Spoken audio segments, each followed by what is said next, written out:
Day, my friend Namrita Dubey and I, Srishti Rai, am here to share few thoughts on Independence Day. Moving on to the second chapter, the Firebrand Trio.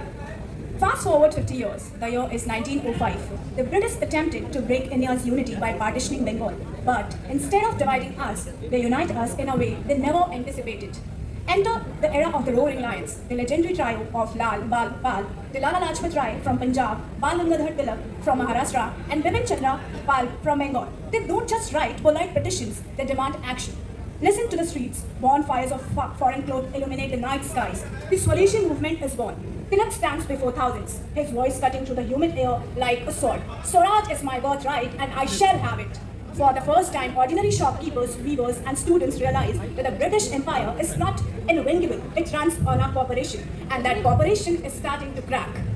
Now moving on to the chapter 4, a pinch of salt and revolutionary fire.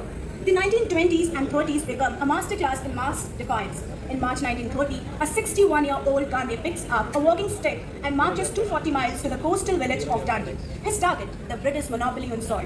He bends down, picks up a small lump of natural salt from the mud and breaks an imperial law. It is brilliantly simple. If millions make their own salt, the empire loses its revenue. But notice the parallel tracks of this great train of freedom. While Gandhi fights with the beast, young fiery souls choose to match the empire violence with ultimate sacrifice. Bhagat Singh, Sukhdev and Rajguru smile as they face the gallows, chanting, Inqilab Jindabad, long live the revolution. Chandrasekhar Azad fights a gun battle alone in an Allahabad park, saving his final bullet for himself because he swore he would never be captured alive. Two different paths, but one singular burning destination, that is absolute freedom. Now moving to the last chapter, the tryst with destiny. Midnight, August 15, 1947. The air is cool and the entire nation holds its breath. As the clock strikes 12, the British Union Jack is lowered forever.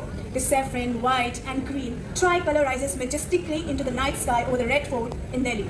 Jawaharlal Nehru's voice rings out over the radio, immortalizing the moment. At the stroke of the midnight hour, when the world sleeps, India will awake to life and freedom. The night was long. It lasted 90 years from that first cry in 1857. It cost us thousands of unrecorded lives, broken families, the painful scar of partition, and sacrifices we can never fully repay. Jai Hind, happy Independence Day. Thank you.